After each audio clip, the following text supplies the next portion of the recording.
What is going on? Warband.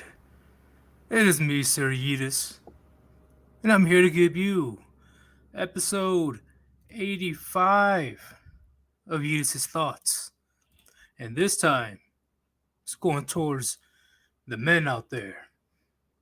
I think this conversation will be very important to have because I've noticed, well, I'm sure all the rest of you guys notice, there's countless men out there with no backbone, countless men out there that are willing to stay safe than to speak up and question the narrative. That's why the title of my live stream is if you if you stand for nothing, you will fall for anything. And this is the quote that I read from Malcolm X. And I am sure that you guys heard this quote all the time. And this quote is very important, especially with today's situation. But before I begin, I'm gonna check out the chat because I'm sure you guys are saying what's up. Oh, also, Cesspool Endeavors.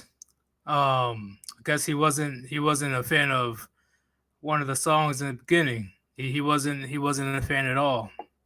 He was quick to point it out in a heartbeat. But regardless, the new music that I'm playing is only because of somebody is trying to copyright one of the songs, one of the intro songs, which is insane. Because I got the song from a creator that said it was free, no copyright. But because somebody rapped over that song, he wants to. This person wants to claim it as its own. So that's why I had to quickly change the intro music. So I don't have to deal with all that copyright BS. But this is only temporary. Believe me, there will be better music in the future. Way better music. But let me talk to y'all. What's going on, Alex King? What's going on? It's auditory forense. Trying to get away from Ubisoft. What's going on, Ezio? FY, you're the favorite assassin. He said McDonald's music. Fuck out of here. Oh shit. Noodle spine. Never trust a white liberal. I agree. LOL. What is going on? McIntosh? I'm pretty sure that's what your name is. Don't worry, your favorite Gray will be on in a bit. He's just doing his own thing at the moment, pretty busy. But I already got this. I got this. So the first thing is this phrase right here. If you stand for nothing, you will fall for anything. This will apply to personal life all the way into societal consequences. Because as a man yourself, you should have something to believe in. All men, all strong masculine men have something to believe in. Okay, men are inherently individualism. Okay, we're different. That's for a good reason. We all have our own opinions. That's backed up, hopefully backed up with evidence and facts and all that stuff. We have our own values. We have our own ethics, etc. And man to man, if I'm talking to another man and he says, "Hey, this is what I believe in," right? This is why I'm doing what I'm doing.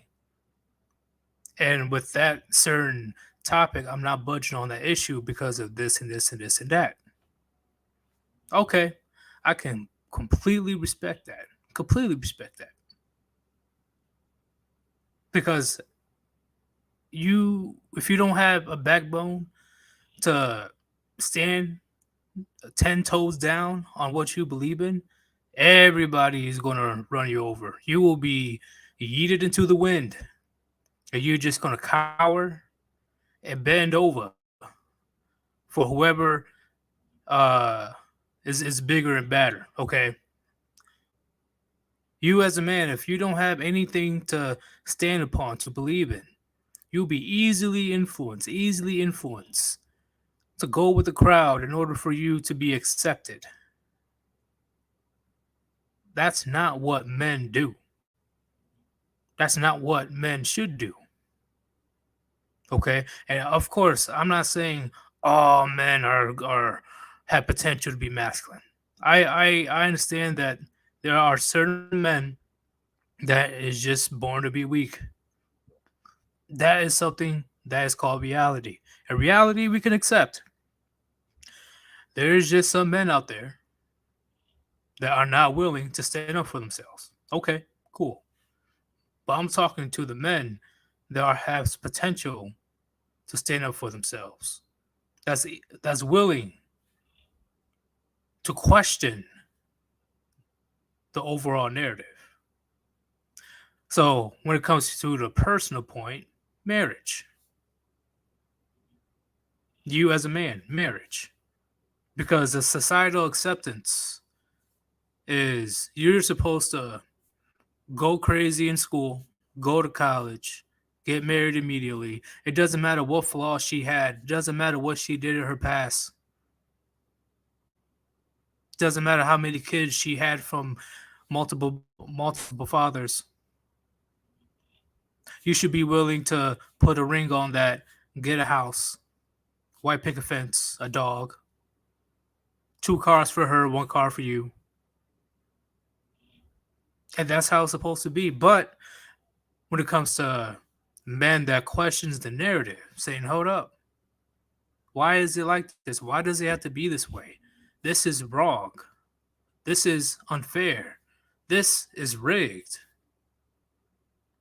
Not too many men out there are willing to say that. Not too many men are willing to say that out loud and question the norm, question the narrative. Being able to have standards and virtues and values of yourself. Saying, no, I don't want a single mother with multiple baby daddies. No, I don't want no woman that has hundreds of thousands of dollars in student loan debt or any other debt. No, I don't want a combative and masculine woman in my house. I don't want a woman in my house at all. I like my own space. The Western women in general are not worth a long-term relationship. Oh, how quickly society is trying to destroy you. That is why that you guys are with the Warband.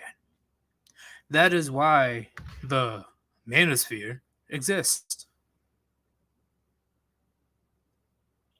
Because this is the only way that we are truly able to exchange our thoughts and talk about male issues at this capacity.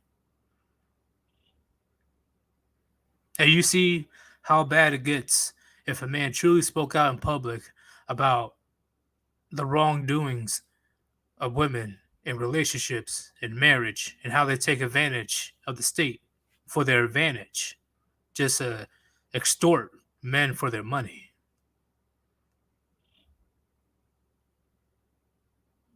Not too many men are willing to put their foot down and say, no, I don't want this. No, this is wrong. Which is why I'm glad all you guys who's been in the warband for a while, or all you guys that chose to be part of this realm, especially the new guys that are probably watching this channel, you guys actually have a backbone because, believe it or not, there's not even that many men on the internet talking about male issues because they're afraid of being canceled, aka docs.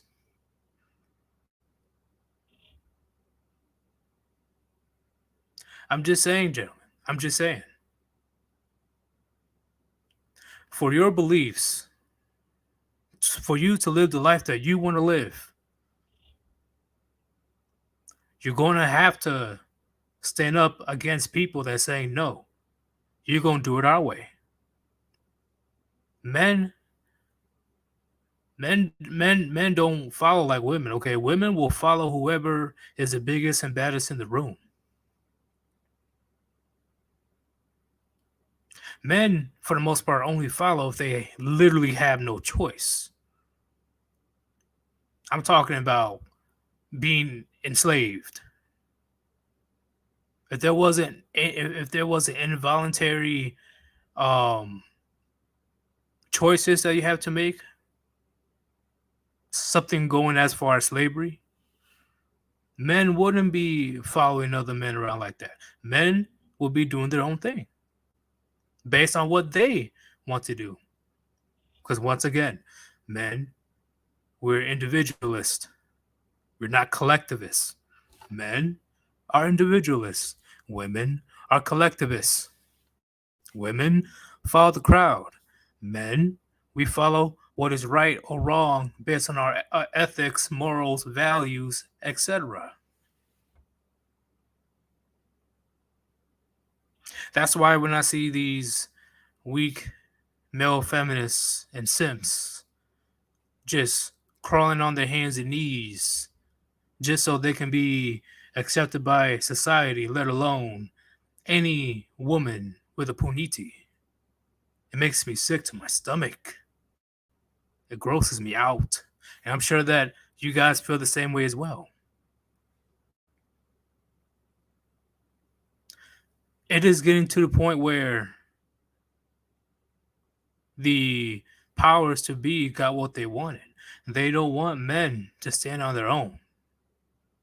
They want men to just shut up and do what's told, work, and die.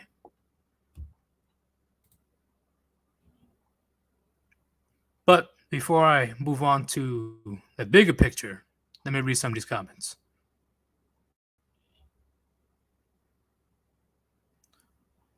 Do.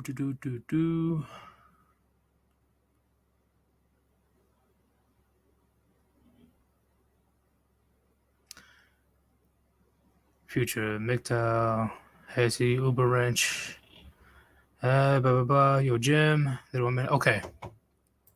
So let's go to the bigger picture right quick. Okay.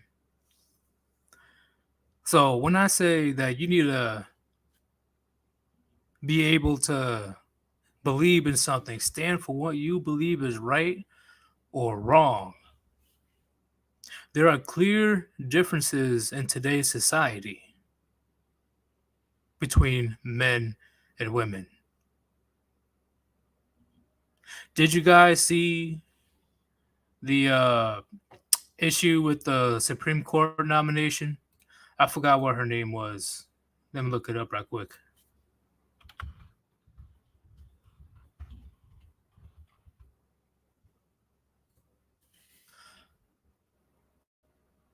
Her name is Ketanji Brown Jackson. Okay. So, pretty sure it happened yesterday when somebody asked her during the hearing, "What do you believe is a woman? What is a woman? What is a woman?" She said, "I don't know. I am not a biologist." I repeat. What is a woman? And she said, "I don't know. I am not a biologist."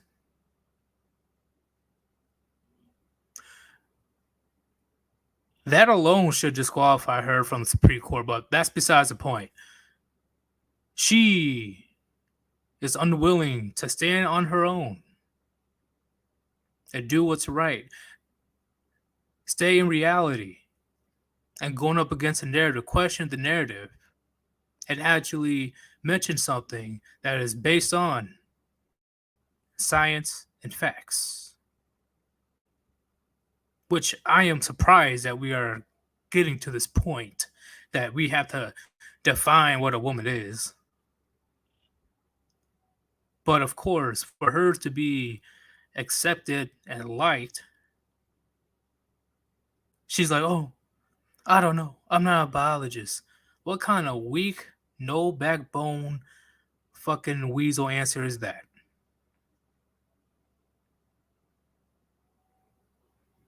Once again, gentlemen, men are individualists, women are collectivists. Okay? She went that far to a point to sound so fucking stupid just because she didn't want to offend society. She didn't want to go against the narrative.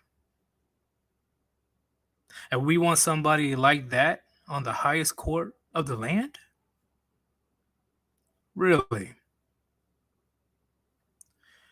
Just something for you to think about, gentlemen. Let me bring on Gray right quick. Gray, what's going on? Oh, evening. How is life? Well, the painkillers are kicking in, so better. The painkillers.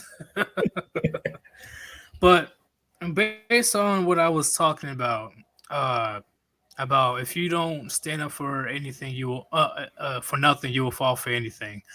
What's your perspective on that quote? Uh, Well, when it comes to men. well, specifically, actually was thinking something similar. So you know how Hammerhand goes on about morals, ethics, values, and principles, correct? Yep. Can you really say that you have those if you've never been tested on them? No, you can't. You can't really say that. In my opinion, you can't. Yeah, because that's the thing. Because like a lot of people, like they'll claim to have a certain moral standpoint, but then how often are they actually tested on that? Or how often do they have to take a sacrifice in order to maintain such a value? I agree. I agree. Not only when it comes to somebody questioning you, you yourself got to question. Uh, how do I say certain situation or issues? For example, with the famous one, Muhammad Ali against the war of Vietnam, that he got tested heavily. He lost his title. He got stripped of his license, and he was at risk of going to jail because all he said is, "I have no quarrel with them Viet Cong. Why do I have to be forced to be sent overseas and die for something I have nothing to do with?" Got to the point where his case went all the way up to the Supreme Court, and they're like, "Yeah, that sounds kind of stupid. You don't have to. You don't have to go and fight because it's against your beliefs." And Muhammad Ali was at risk of losing everything. What do you have to say about that, Gray?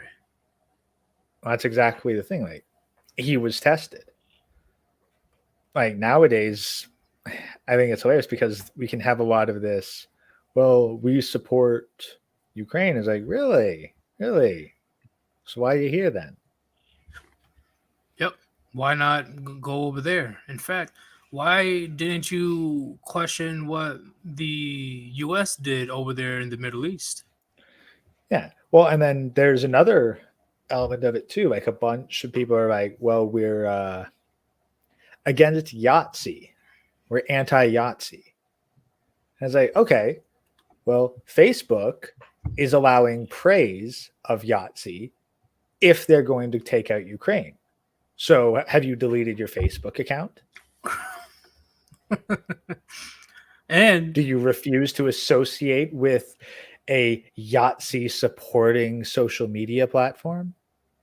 correct. And not only Facebook, but big social media platforms in general are heavily censoring people that goes against the narrative, doxing people that challenges the government, the Western governments.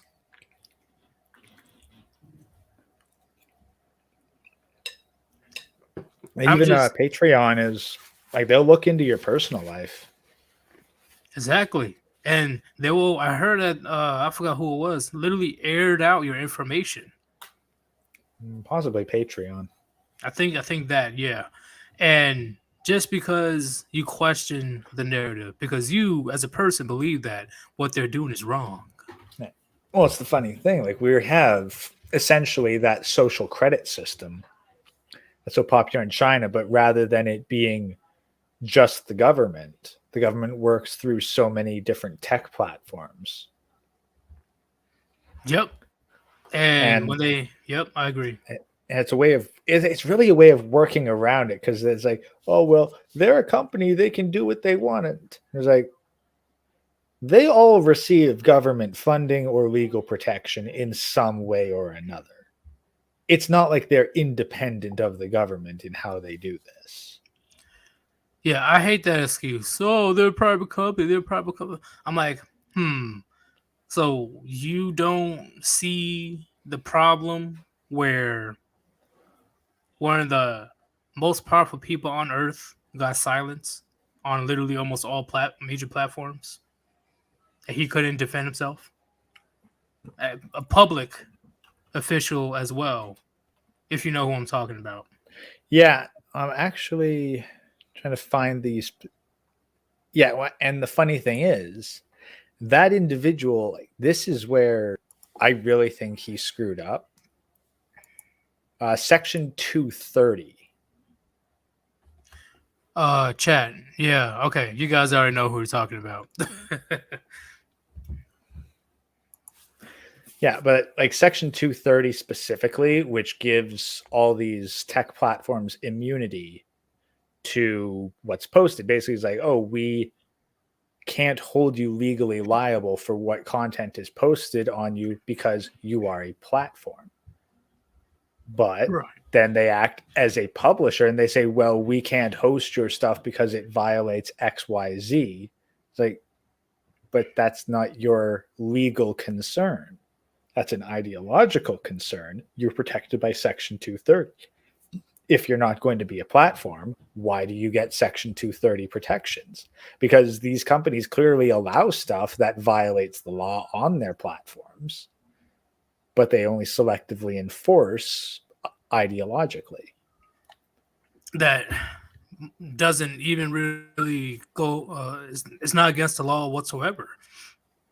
Literally, you literally do nothing wrong, and your account is poof gone. Yeah. Whereas you can absolutely break the law. It can be publicly known that you're breaking the law, but then you'll be protected by these platforms so long as you're following along with what said platform wants. And public enemy number, I guess he'd be public enemy number 2 now since Putin's taken the title belt. But yeah, but public enemy number 2 he had the chance to do that and he didn't. He had the chance to get rid of that, redress it, or even make it a point, and he didn't. And then he got surprised when he got yeeted. Yep. And society, which is why I'm talking about this, gentleman, about you need to stand up for something or you will fall for anything. Society, what's the society as a whole was okay with one of the most powerful people on the planet was completely silenced. They really believe that it won't happen to themselves. I'm like, yo, think about it. Think. If they can silence the most powerful person on the planet in terms of politics, you really think it won't happen to you? Well, the most powerful public figure in politics. Well, yeah. Well, no one cares about the private people, but most powerful public person in the world, leader of the free world, was silenced on all major platforms. And these liberals, because it was mainly liberals that were cheering for this, I'm like, you really believe that it won't happen to you? They all think that it won't happen to them. They all see themselves as the secret police in the coming communist regime, or mid-level politicians, or the managers. They always see everyone else, everyone they don't like, as the one who's going to be in the labor camps and the gulags. You never Yep. think it's going to be them. They And it never is. ever. That's why they're the useful idiots. Useful idiots. And when you, as a man, because it's mainly men that are getting attacked, Well, dares yeah, well, question narrative, that's takes a lot of courage. That is something that you believe in. That is what a real man does. Okay, when I'm talking about having virtues, values, morals, ethics. Okay, because universally, all kinds of stuff in society is wrong, morally wrong, ethically wrong. Everything right now is going wrong. And the slightest person that questions, your entire life is ruined if they find out who you are. They will make sure that you won't recover just because you're questioning the narrative. You eating real good over there, Gray. Goddamn. Yeah, sorry, man. I'll try to keep the food. I'll try to keep the food sounds down. I know how annoying that can get. Nah, that's all good. But that's the biggest thing I'm trying to tell you, gentlemen. Okay. They're mainly attacking us. Okay. Men that think for themselves, that are self-aware of what's going on right now in society. Because why? These very same group of people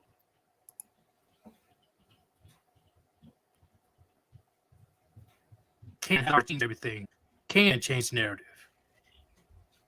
I'm talking about not just one or two people. I'm talking about if eventually like-minded men like us decides to say enough is enough, they're in big trouble. Okay, because it's BLM is one thing, but when the pendulum, pendulum, how do I say it? Pendulum? Can't even say it. When the pendulum swings back the other way, and the conservative people have enough, so society they don't want that. The government doesn't want that. The powers to be does not want that. That's why there's countless examples out there on the internet or in real life of men literally getting punished physically or reputation wise just because they're questioning what's going on and saying that what is happening right now is wrong. So, Gray, what do you have to say about the Supreme Court hearing yesterday and her saying "I don't know" to the question of what is a woman? Well, it's quite simple. She cares more about public opinion than any sort of objective position. I'd say, like, I would have more respect for her if she'd said anyone who defines themselves as a woman. That would have been more plausible. Yes. I disagree. Yeah. But I'd at least respect is like, all right, you're going to commit to sparkle motion. You've committed to sparkle motion. But instead, no, just they're trying to play every side and please everyone. And of course, try to please everyone. You please no one. Yep. But I much rather stand up for what's right than to sound like a fucking idiot like that one. Well, I forgot her name was Jackson. I think that's what her last name is. Said the most stupidest shit I ever heard. I think that I'm not a biologist. Name is, I think it's her real name is just Judge Black Woman. Pretty much. That's pretty much everybody's seen her as right now. I don't give two shits about her resume if she's giving out answers like that. Because as a person of the Supreme Court, you're supposed to be literally the most unbiased. Like, you're the highest court of the land. You're supposed to be one of the most unbiased of them all. Well, I mean, you can't get any less biased than holding every position at once. all I'm saying is, she would have said, "Hey, uh, I wouldn't want to answer that question because it goes against my beliefs or anything else besides I don't know, I'm not a biologist," maybe would have been plausible. But she made herself sound so stupid. Well, you know what this means? Chronic for the Supreme Court. Bro, those old people that are doing the hearing will have a heart attack within 2 minutes. Hearing Undercrying talk. That would not end well. Yeah. Though actually, Brandon Trueblood made an interesting comment I'd like to address. So at grade, where is it? the confirmation of a behavior or belief does not mean the behavior or belief did not exist before confirmation was attained. Ergo, you can have unconfirmed morals, ethics, and principles. That I can see where you're coming from there, but that places it in the Schrodinger's cat. That every belief, that like you stand for everything until tested, and then it's found out. You truly don't know if you have that belief or not until you're tested. You truly don't know. Like it doesn't even have. There's a lot of people who will. A lot of people think and fantasize about standing up for such a belief, but like then actual balls to the ground. Like how many soldiers get fantasies about what it's going to be like on the battlefield, and then they go to the battlefield and they piss and shit themselves and flee. Straight up hell on earth. I see. This is why I also say, the liberals or whoever wasn't at war needs to shut the fuck up, because you guys are advocating war so hard. Yeah, you never picked up a weapon in your life and go to the battlefield. Yeah, you're pushing so hard for the escalation of World War III. Shut the fuck up. But in the end, yeah, I say, at least in my opinion, you really don't know if you have that belief, morals, ethics until it is actually tested. And it doesn't even have to be direct. It can be what's happening in society as a whole. Okay, are you going to cave and just agree with them? Like, oh, yeah, they can have 73 genders. Or will you actually stand 10 toes down and say, no, that's stupid. It makes no fucking sense. Are you willing to risk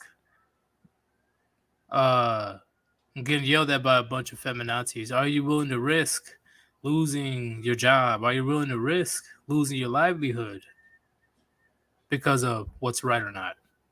That's just something that needs to be said, because all these people can say, yeah, I'm about this, I'm about that, I'm about this, until it gets real. It's similar to like a suburban thug that believes that he's about that life until one of the gang members throw him a firearm. He's like, all right, hey, we're gonna be doing a drive-by, come on. Wait, what? This has real bullets? Oh my god! Oh, I don't want to do that anymore. No, get in the car. We're going. You said you were hood, right? You were hard, yeah. You were thug, you were gangster. Come on, let's go. Let's do this drive-by. Oh no, I don't want to do it anymore. That's a perfect example of what we're saying. You don't know until you test it. Well, yeah, and then there's people who like they'll see these shop, like all these lifting videos, blatant shoplifting, and like you need to go stop this. All the men in the area need to fight this and stop this and not let this happen. Right? All right. Why don't you go? Why don't you do it? Why don't you stop it? Well, I don't live in that kind of area, so you could get in the car and drive to it. You could absolutely go and try to stop it. Deal with the cops and all the repercussions for it. Well, no, it's your responsibility. Like, what the fuck ever, dude. Quit telling other people to do what you want to do. Yep, and or at least one more example, okay, where which I think is hilarious when there's liberals, right? Because it's mainly liberals that say this. Oh, we are a gun-free house. We don't believe in having guns in our house. Oh, guns are trash. Guns are horrible. Ooh. Until we got a couple of dudes kicking down your door in the middle of the night, saying like, run your shit. I want, give me your money. Give me your money. I have literally a whole shotgun pointing at your goddamn head. Oh, now finally they're like, oh man, I wish I had something to protect myself. Oh, now I'm about to get my head blown off. Now I'm just putting it out there, man. I'm just putting out there that how do I say, to truly test a man's resolve, to truly test how a man truly is on the inside, he needs to face major adversity. If you guys get what I'm saying, it's similar to what the Joker quote said. You pretty much know a man reveals their true colors if they feel, without a doubt, they're going to die. The last few seconds or last few minute or two, they reveal their true selves in the face of major adversity, aka death. Which is why I respect Joker, because it's the Dark Knight. You watched the Dark Knight, right? Yeah. Remember when Joker was thrown off the building? At the end of the scene, and he got saved by Batman. Heath Ledger Joker. Remember when he was laughing all the way down? Oh yeah. See, the quote comes back around. You truly know how a man is through major adversity, and one of them is death. In the face of dying, Joker's laughing his ass off. That was his true self. Well, yeah, and that's the big thing with Joker. Like, he knows, and he knows through like many different iterations too, that Batman needs the Joker to live, because otherwise that breaks Batman's code. Yep, and that will prove Joker right on his beliefs, on his morals, if he had any. But let's say his ideology and beliefs. I wouldn't say morals. But that's what I'm trying to say, gentlemen. You can have all the beliefs and all the values and ethics all you want until something like this happening around the world, including in the States right now, when shit is going out of control and very few men are willing to speak up and say that's wrong, being at risk of losing everything. Now, actually, I'd just like to pop back to, like, Brandon Trueblood's made another comment. Where? Scroll down. Yeah, so at Gray, personally, I had my morals, ethics, and principles before I was tested. This only works if a person is honest with himself. That's true. Like, there's plenty of people who will have their morals and ethics, and then when they are tested, they will rise to them. There's plenty that won't. Not everyone is honest with themselves, and not everyone is even aware that they are lying to themselves. There's plenty. Wait, what? MGTOW podcast. Yeetus is wrong. Well, if you want to hop on and talk about it, bro. No, there's no issues, no beef. I'm cool with MGTOW. Here you go. He's probably talking about movie references. But in all seriousness, though, you truly won't know until it happens if you have those values and beliefs or not. And it's not easy to find circumstances where they can be tested easily. I agree. And once again, you can foresee something happening, such as the political landscape of the West, or it just suddenly out of nowhere, like you're walking down the street and you see a woman get sprung kick in the chest by a dude, and if your value is, hey, you can't be putting hands on women like that, are you going to protect her, or are you just going to walk by? Yeah, honestly, the closest I found. So there's this one game, This War of Mine. It's kind of like a 2D zombie simulator, but instead of a zombie apocalypse, you take place, well, basically in Ukraine nowadays. Right. And you control, and one of the things is you like do base management during the day, but at night you can send someone out to loot effectively. And I think if you go to the grocery store, one of the larger buildings early game, you'll encounter a soldier armed with a gun about to have his way with a woman. Right. You at most have like a crowbar at that point. Right. And you're absolutely free to do nothing. Just let it happen and go about your day. Or you can bust through the door and try to get the jump on the soldier and save her. The game, like there's no save scumming. Like it's all auto, and your character absolutely can die. You are squishy. That is true. But hey, we have producer Tim in the chat right now. Producer Tim, what is going on? What's up? I'm here, drinking a good amount of water because I'm about to go to the gym after the stream. But you said that I was wrong. What do you mean by that? You think Rishi's a real mushroom, and he's not. you tricked me. I fell for the bait. Yeah, you fell for it. It's the easiest way to get onto this show is just be like, yeah, Yeetus, you're talking shit. Oh, wait, were you asking me before? No. Damn. Okay, he knows me well enough. I was just playing you. What can I say? Like, what do you mean, raw?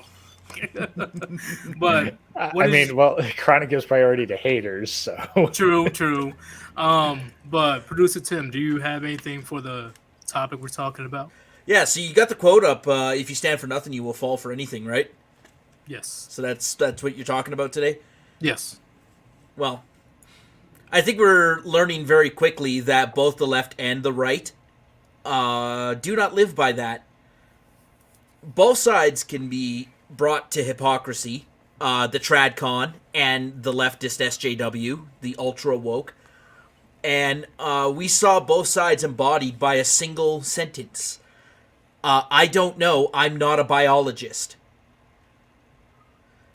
Because Yeetus, what is a woman to you? What is a woman? This is like asking Bill Clinton to define what is. Are you like actually asking me? Okay. Yeah. It's a What woman would you say it is? with female productive organs such as a puniti, uterus, and ovaries. Okay. Now, put yourself into the shoes of this ultra-woke feminist leftist who weighs 480 pounds, has got blue-colored hair streaked off to one side, and what would you think she would say the definition of a woman is?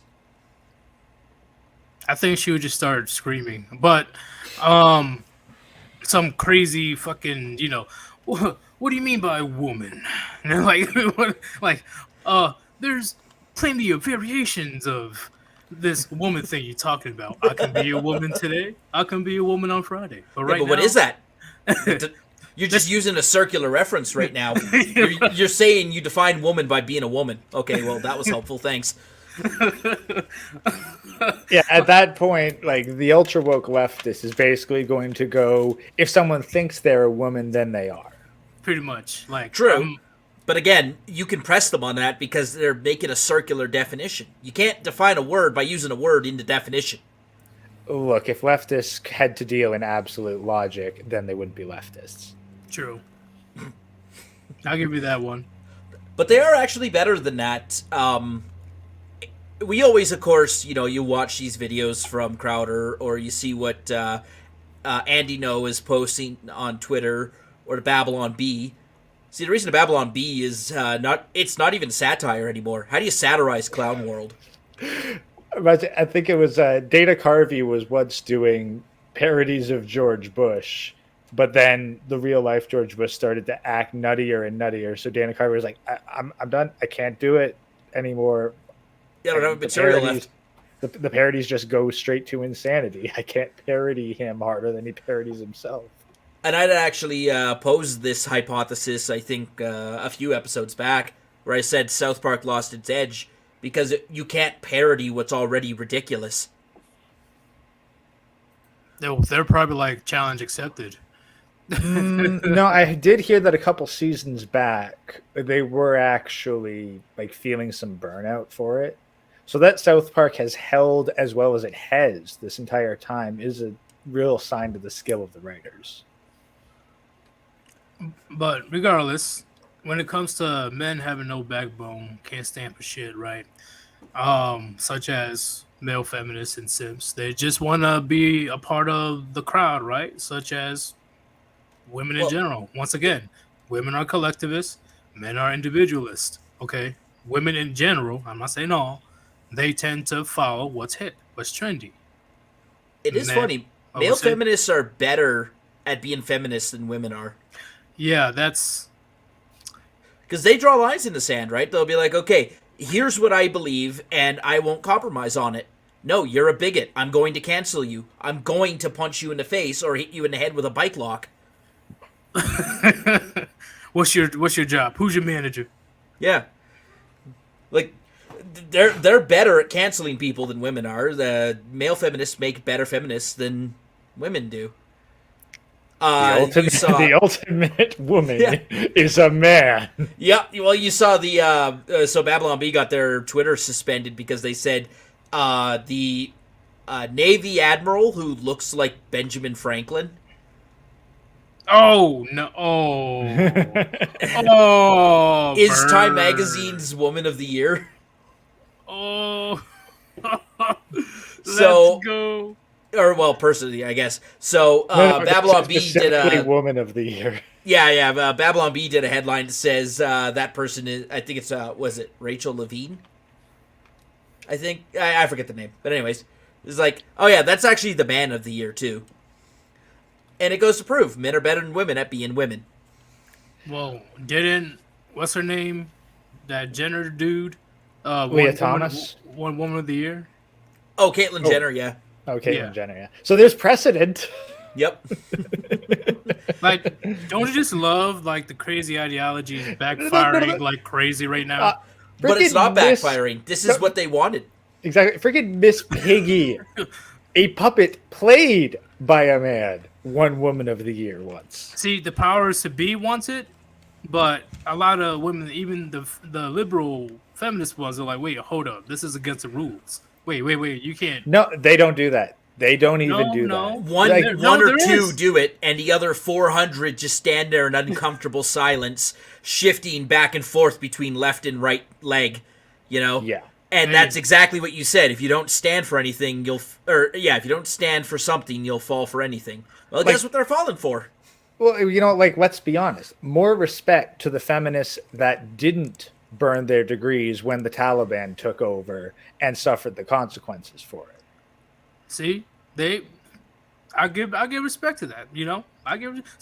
That's the thing. My definition of a woman is look, if you want to test, okay, the whole idea of a definition is that you come up with some sort of test, some sort of, all right, if I apply this test to you, I will predict you're a woman with a 99% degree of accuracy. Cool. My test is put her behind the wheel of a car, and if she crashes it within 10 minutes. Pretty much. And anyone who fails that test is a woman. Anyone who passes that test is a man. Yeetus fails automatically because he's a skeleton and they can't drive. Well, so does Rishi. Challenge accepted. Mushrooms. See, the problem, Gray, is that mushrooms can't drive, but Rishi's not a real mushroom, so he's fine. Well, yeah, but the test isn't if he's a mushroom or not; it's if he's a woman or not. Yeah, but if he's not a real mushroom, that means he can drive. He's just a guy. He's just a guy who does mushroom face. But so he can, but he has to drive for more than 10 minutes without crashing. Without crashing. Oh, but I mean, it's up to him if he wants to do the test high or not. I don't recommend it. But hey, the biggest thing right now is when it comes to men getting destroyed for questioning the narrative, not even doing much. Oh man, god damn it! Hey, take over right quick, Ray. Yeah. God fucking. Well, I'll just give. I gotta give my slightly more serious definition of woman here: 2 X chromosomes, no more, no Y chromosomes. Someone said that's a stupid test. Why? Because if you're shitty at driving, you get demoted to the level of woman. I think wouldn't it be more promoted these days? Like, hey, I get to become part of the privilege class. All I need to do is fuck up 1 driver's test. Yeah. Like, wait. You're telling me I can get full custody of my kids if I fuck up 1 driving test? Hey, by the way, I'm in the middle of applying to law school right now, as many know. I absolutely checked a bunch of boxes on my application. Here's all my diversity qualifications. Turns out I have an admissions interview coming up next week. Ooh. Did you remember every box you checked in case they double check you? Yep. Nice. Remember, it's not a lie if you're pulling it from memory. Then you just misremembered it. Ooh. Haven't heard one that good since Neil Gaiman apparently wrote a whole bunch of bullshit on his first resume and then made sure that he wrote for everyone he said he'd written for afterwards so that he was just chronologically challenged. I like mine better. Oh, absolutely. It's not a lie if you believed it at the time. On a job application, I'm green. Like, you could get a little bit of green paint. Like, I mean, heck, like Justin Trudeau's, like, he may look pretty white now, but he's definitely been black before. Yep, he even put a banana down his pants. That's a new one. Yep. It might not have been a banana. It might have been like a rolled up thing of socks. But yeah, he shoved something into his pants to make his dick look bigger. Can't he just wear a codpiece like the regular nobility? No, because the joke is funnier if it's a rolled up pair of socks while he's doing blackface. Because the joke is that Trudeau wants the BBC, right? Well, to be fair, like it's probably he probably gets it nowadays. Let's be honest.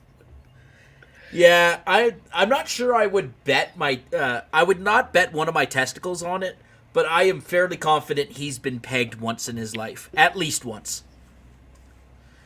Yeah, he special guest starred on Jack Murphy's premium Snapchat or whatever he was doing. All right, in all seriousness, I'm back. All right, when it comes to the topic, though, how do you feel, Producer Tim? When it comes to men, their lives literally getting destroyed, I'm sure you've seen it, probably know somebody personally already, that anytime they question any type of narrative, right, saying that, no, this isn't right, this is wrong, this isn't how things are supposed to be, or whatever things that are happening in society is just batshit crazy. And then, bam, they get physically assaulted, or their reputation destroyed, their livelihood is destroyed. Well, what do you have to say about that? Well, I have respect for any man who chooses to live life on his own terms and chooses to end life on his own terms. So some people die on hills that you and I won't die on, right? Christians especially, the whole don't say gay thing in Florida. There's a lot of people who will die on that hill. The gay marriage thing, gay adoption. They'll die on those hills. Those aren't hills I personally would die on. So Remember that principles and philosophy are just things that inform how you decide a dilemma that's presented to you. Deciding, well, I can do more damage if I live the lie, make my money, and then go vote for Donald Trump when I get to ballot box. There's respect in that, in saying these are the choices I'm going to make. I know, sure we want to fight the left on every little thing, but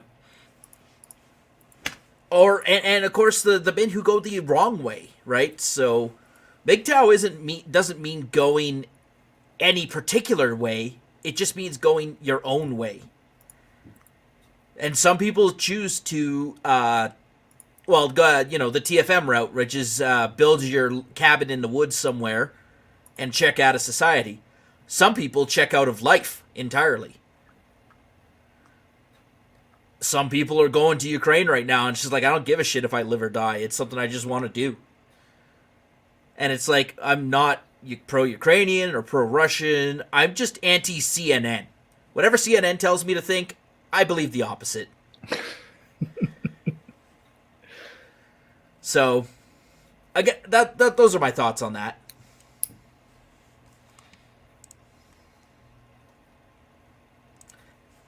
Have you seen Zelensky's wife? No, he has a wife? Oh, he's got a wife and kids. She did I think it was an Instagram post where it's like, yeah, I'm being hunted by Russian spies right now, and I'm not afraid. I have to be strong for my country. I'm like, okay, I can get behind that. She is good looking. I don't know. That's the thing. Is like, I mean, I'd rather be behind it than in front of it. I ain't taking a bullet for her. that is very much true. That's God. Apparently, One of my friends summed up the Ukrainian-Russian war like this. Isn't it sad that there's a whole bunch of just blue-collar workers on one side fighting for Jewish oligarchs against the other side, blue-collar workers on behalf of Jewish oligarchs? That's all it is. The elites in both countries are Jewish oligarchs. Zelensky himself is Jewish. Mm-hmm. Yeah, but a lot of the owners of like the Russian resource companies, so Rosneft, Gazprom, like the Russian banks, they're all Soros people. Have they been sanctioned? Oh yeah. Really? But then, of course, they have their offshore stuff, right? So they have stuff that's hidden in shell corporations. Because Zelensky was... A lot of people don't remember this. Zelensky was actually named in the Panama Papers. So he's got a crap ton of money stored somewhere for whenever he finally has to leave the country. And he will live just fine. Oh, yeah. Not any of the soldiers who are dying for him. Even if they do win the war. Soldiers is a very generous term to describe conscripts. Well, they're still the armed forces of Ukraine are still around. There's not many left, but they're still there. Personally, but I'm just thankful. Think what happens to their wives when their husbands die. They died for Zelensky, who is a multimillionaire. What do the families get? Basically nothing. They'll get state support, but they certainly won't get the proper compensation for the life of their husband and father, or brother, or whatever. So even if Ukraine does win the war, the soldiers will get medals that are like $4 on Vistaprint. And that's it. They'll have to go back to their job. Their house is blown up. Do you think the government's going to rebuild the house? No. Do you think the insurance company is going to rebuild the house? No. Well, that's the thing. I kind of lost a lot of empathy for the Ukrainian side of this. And honestly, I am thankful for it taking every fucking blue-pilled simp and sending them overseas to die.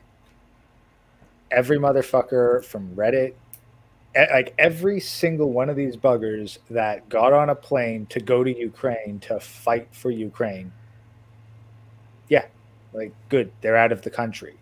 That I take a very suffragette approach to this, whereas they would identify their political enemies and shame them into going to World War One. I say, yeah, shame every single political opponent, every single fucking Reddit leftoid soy boy, every single cuck, every single tradcon who doesn't fucking stand for shit. Shame them to go to Ukraine so that they'll fucking die and then they're gone. Pragmatic man, the only person I conclusively know is Jewish is Zelensky. I would actually have to start looking up names otherwise, because I don't know the CEO of Gazprom, I don't know the CEO of the Russian Central Bank, but if you've seen, look up the Federal Reserve, right? And I think, what is it? So, Jewish people make up a tiny percentage of the world's population. Yeah, I think it's less than 1%. And yet, go look up the Fortune 500 and see how many, they're well overrepresented. That's not anti-Semitism. I'm not ascribing any particular cause or reason that they are there. I'm just observing, hey, they're overrepresented in these areas. And you, the blue collar, who, by the way, all these people shipped your jobs overseas, right? So you're the blue collar factory worker. Well, you used to be, because these central bankers shipped your jobs to Mexico and China. Then they killed your industry under oppressive EPA regulations. They killed your pipelines. They're canceling your drilling permits. They're telling you, oh, don't spend so much on fuel. Make sure your tires are filled up. Buy a different car. And then they're saying, okay, come on, let's go. We're gonna fight Russia. The smart person would say, I'm not going, and I hope they kill you. Yeah. Well, just so I looked up real quick, CEO of Sberbank, like who just got sanctioned. He was apparently born in Kazakhstan to a family of German deportees who were exiled there in 1941. So, yeah. Now, Ashkenazi Jew is actually a very it's a large group in that part of the world. So I guess, what is that? The Baltic states? Is that the correct term for all of the, like, Ukraine, Estonia, Latvia, Belarus, Bulgaria, Romania? Because in addition to gypsies, there are also a lot of Jews in Romania. That's the thing too, is a lot of people, if you go to these Eastern European countries and you don't say, you start criticizing Jewish people, and they're just like, I don't know, man, it sounds kind of anti-Semitic. And then you ask any question about the Roma, and you will hear the worst that they have to say about them. All right, I'm back again. God damn it. Getting a couple of calls today. But what I miss? We're kind of looking into some of the Russian oligarchs and whether or not they share a certain ancestry. I wouldn't be surprised. Yeah, like particular Hermann Greff. Wikipedia is not giving. It says German deportees who were exiled in 1941. It's not really being specific. Now, what's kind of funny is, German deportees, and then I look up June deportation, and I can't find anything that went specifically to Kazakhstan. So, yeah. I am giving a very rough overview. It's entirely possible I'm missing this. And if you want to play a fun game, look up the oligarchs in Ukraine, the people who run all of their major industries. We forget that Ukraine is one of the most corrupt countries in the world before all this started. we just somehow forgot that part. Well, we forgot it because it was memory hold. So, and if you want to play another fun game, look up all of the people who currently sit on the Federal Reserve and look up their backgrounds. Honestly, one of the most eye-opening things was one infographic. I think it was shared on 4chan, where it took everyone of that particular descent and just colored them blue and then showed you all the photos of all these people gathering together. But, hey, man, Producer Tim, thank you for joining the live stream. Do you want to share your channel before we head out? Yeah, of course. You can always find me and my better half, Drexel, over at the MGTOWN Podcast, youtube.com/MGTOWN Podcast. We're also on Odyssey, MGTOW.tv, all of the popular podcasting apps that you can think of. Hey, I think we're 60 people away from 10,000 subscribers. So check it out. Oh, that's going to be hype. Isn't episode 69 dropping today? I was supposed to, but the two guests we had invited for this special occasion are no-showing on me. They got some BS going on in their personal lives right now, so I'm like, I'm going to drop the bonus episode today. I also dropped episode 2 of Filler Up. So it's just Dollhouse Phil flying solo. And we brought on a guest to talk about owning dolls. Going into the TFM realm. Actually, sorry, I just remembered there's something I wanted to pass on to Phil. So, Athlean X dropped a video yesterday saying not enough sex is killing your gains. He says everything kills your gains. No, but I don't give a shit whether it's true or not. I'm thinking, Phil, advertising right here, Phil. Just have Phil should hire this ultra muscle bound 80s Mr. Olympia Schwarzenegger, right, posing beside a doll.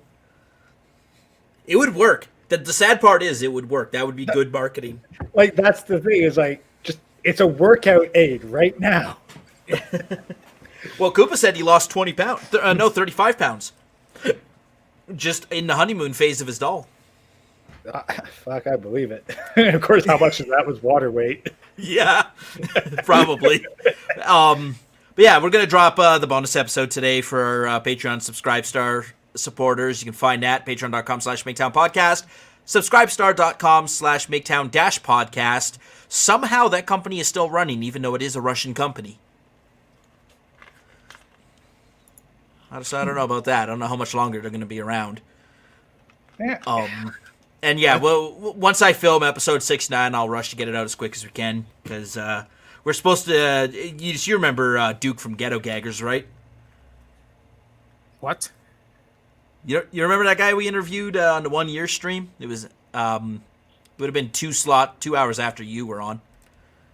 Oh, I probably don't, because I was probably gone. Okay. Yeah, we have we have the guy who runs the Ghetto Gaggers website. It's a pornographic website. I don't recommend typing it into your URL bar right now, especially if you have family members nearby.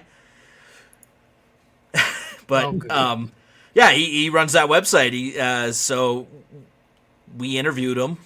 He's a very interesting guy. He's got a lot of interesting stories, as you would imagine.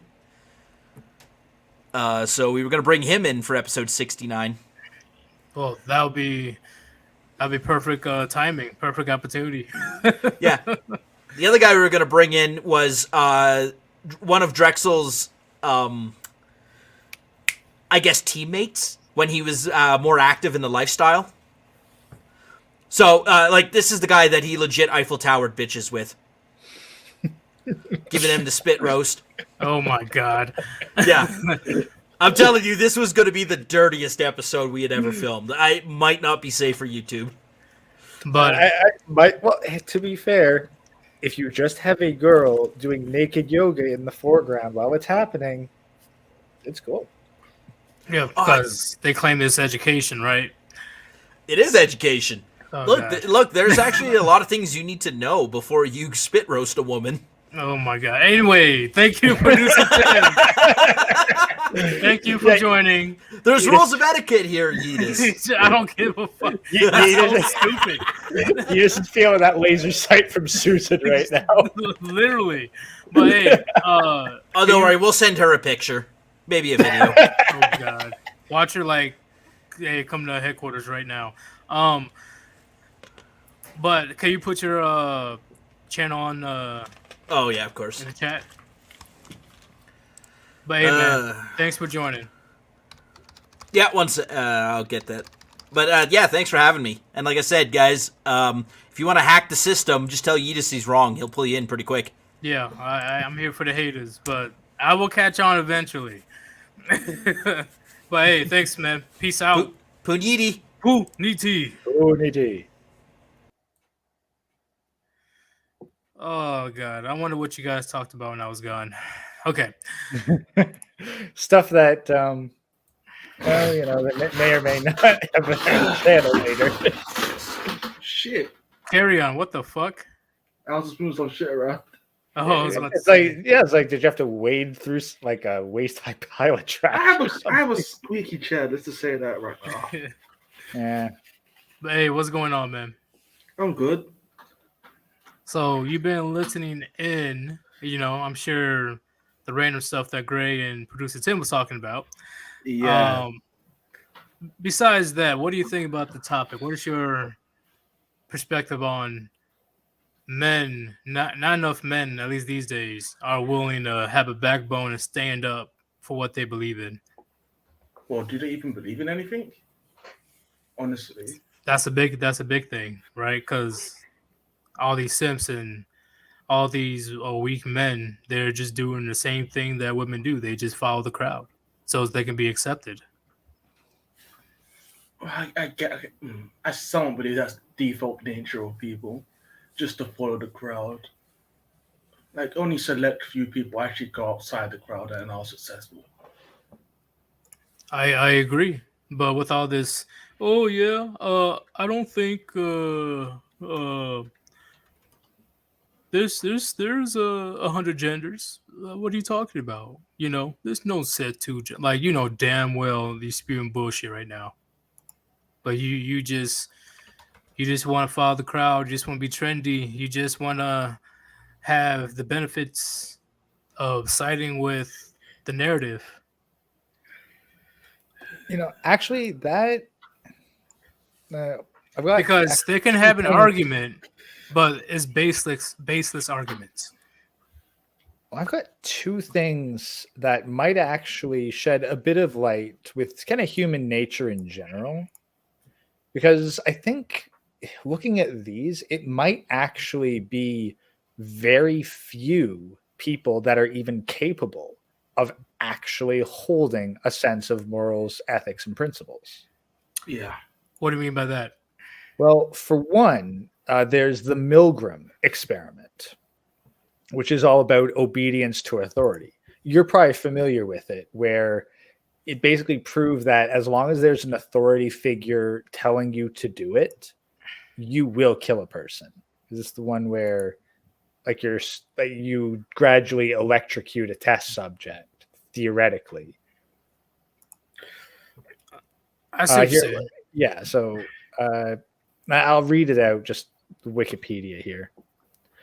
The Milgram experiments on obedience to authority figures was a series of social psychology experiments conducted by Yale University psychologist Stanley Milgram.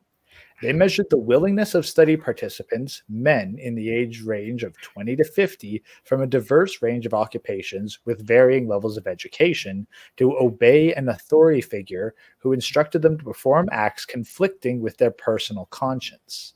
Participants were led to believe that they were assisting an unrelated experiment in which they had to administer electric shocks to a learner.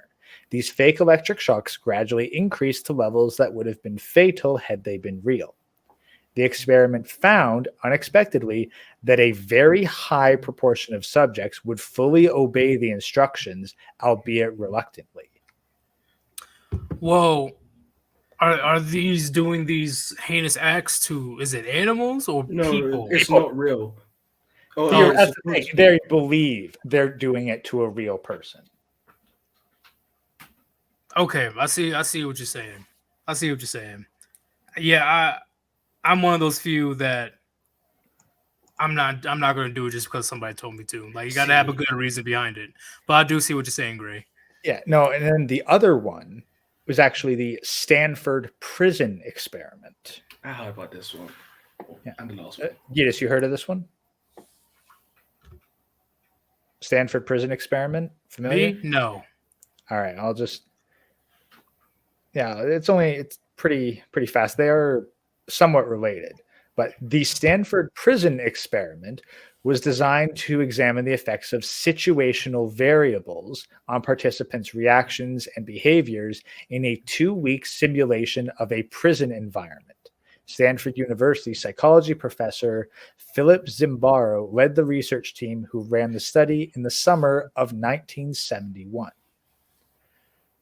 Participants were recruited, not really too important how they were, but there have been some critics of the recruitment process. It was basically an advertisement in a paper. But those volunteers selected to be guards were given uniforms specifically to de-individuate them and instructed to prevent prisoners from escaping.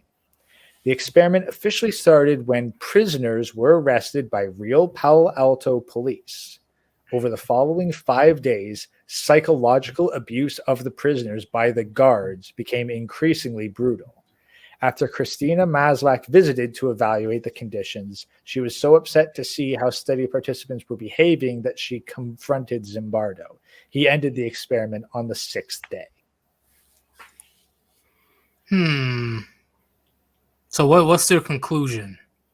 The conclusion is that people will change their behaviors based on the situations that they are in. Well, that's If you're put in the position of a prison guard, given the uniform of a prison guard, given the authority of a prison guard, it doesn't matter who you were before. You will now act as a prison guard. Are they acting like a prison guard, or are prison guards acting on base instincts in humans? Or They're given authority. Last thing, they weren't given any restrictions. They were just saying prevent these people from escaping. Yeah, but say this: it's technically they're in their own world where they're kings, and the only ones that can criticize them are their fellow peers. Technically, in that situation, Yes. and they have a whole lesser class of people below them where they can do technically whatever they want. Yes. That means that what they were doing was natural to them to a certain degree, if they weren't being forced to do it. Well, that's where it gets interesting, because then we combine that with the Milgram experiments and people acting in a crowd. Because keep in mind, they all were doing this. The study makes no mention of anyone that objected or tried to stop it. None of these guards had apparently whatever ethics, values, or whatever. They didn't demonstrate such things despite being supposedly random. And they had an equal chance. It was basically a coin flip whether they were the guards or the prisoners. which pretty much reinforces the point of, you can't really test your morals and values until you're actually confronted with the situation.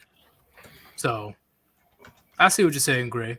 So what'd you say? Carry on. I think it's not. Well, it's a study done by I'm not sure it's a school teacher. I think it was in the 70s because it was during Vietnam or something like that.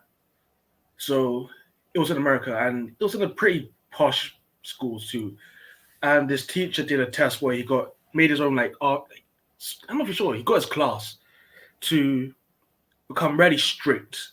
He was like a free-spirited teacher, and because that was the type of school it was. So it's we're going to come in on time. You have to wait outside in a line. You have to wear straight. Your clothes have to be perfect. When you go to your seats, you do not sit down straight away. You wait there until you can sit down. And over the period of time, you saw how the children were just normal kids until they became technically German soldiers in a certain time period. And they were doing hand signs and all that stuff. So it was just showing how people, how can general public civilians or soldiers or any type of person can become anyone that would accept any rules just because they were told to by a higher figure. I think it was the wave experiment or something like that. Or the wave? The wave, yeah. And yeah, it was a high school history teacher. Yeah. Yeah, basically created a fictional social movement, drilled a whole bunch of students, conducting a series of exercises emphasizing discipline and community, more or less not modeled after the Yahtzees. Yeah, they were And really then SS. and they got them all to sit down, pulled the rug out from under them, and gave them a movie demonstrating it, like demonstrating that I basically just got you all to act like Yahtzees for a week. Yeah, some of the students started the breakdown. I think it was like years later. He talked to some of the students later, and they're all adults. Like they were probably in their 40s or stuff like that. And one of the guys like, yeah, I disagreed with the people once. I think he was a media, like he was one of those school journalist type of guys. He was like, I was disagreeing. I was going to make a paper about it, and some of the students came up and said, if you write that paper, we're going to fuck you up. So it was like, yeah, they were going real crazy with it. Okay. So pretty much on a societal level, we definitely see what's going on when it comes to men then, based on these experiments. What we're seeing is that it's very easy for society, especially when there's an authority figure involved, to override one's individuality. Yeah. And Yeah. the people that stand out are they're not normal. We can all agree with that. People that stand out from that, like, are people that are really I'm not for sure. They know their stuff really well, which is not normal for people in general. They want to be the people in power, so they won't listen to people in authority. They don't like listening to people in authority, or they're just weird. That's literally like the group of people. Normal people will normally bend under that. So what you're saying is these authoritative figures, people in power, they project their values and morals onto their subjects or whatever. Pretty much. Anyone willing to listen. And there is a certain understanding of why this happens. Like, everyone was a child once. Every child has to submit to their parents. Yep. So obedience is something that we do as children. And that is one thing with, now, perhaps the Milgram experiment, not so much, because they did go up to 50. But a lot of these other ones, they're using like teenagers or early college students. I agree. And this is eventual decades of the same cycle. And on top of that, like, this is in an era with the public school system. Like, you are basically taken out of the position where your parents have authority, and then you're shoved into the position where your teachers, your principal, superintendent, like, there's very clearly a chain of command that you must obey or be punished. And you are subjected to that for a decade and a half. Yep. I agree with that. Like, I definitely do. by the time you graduate high school, it is, like, aside from maybe rare times in vacation, you very rarely have been outside of a direct authority figure. Yep. Only when they go to college. Hell, even after they go to college, because they still have to deal with the professors and the dean of students, whatever it is.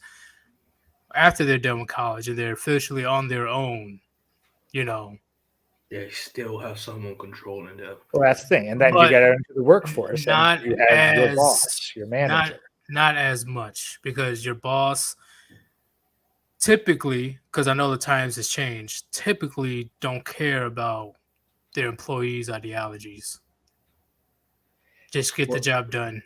That's the thing. If you take the corporate track, it's definitely going to be a lot more stringent than a lot of the trades. Yeah. But what'd you say, Carry On? Even still, they're following rules. It's just not as hard as before. There's soft rules. Well, shit, hell, I don't want to be in a society where there is no rules. But there can never be a society without any rules. Even libertarians agree on that. Well, True, yeah, but it depends on what rules are enforced. Is the difference. So Well, I agree. that's a funny. Sorry, libertarians. I really wish that we could get a libertarian here so I could have a thorough discussion with them on these kinds of things. I'm somewhat there, but I can't go completely there with libertarian ideas. I'm definitely down for a lot of it, but the idea of a pure anarcho-capitalist system will not last more than a Yeah, couple yeah. minutes. Like I can't agree with like the anarcho-capitalist stuff because, especially if there's no rules. Because I know myself, and if there was no rules, I feel sorry for anyone that walks past me. If there was completely no rules, so yeah, I can't trust anyone else if there was completely no rules in that situation. Yeah, because at that point it's survival of the strongest, but then all it's going to take is one strong person to start bossing people around. And then all you need is one person who's like, hey, there's two of us and one of him.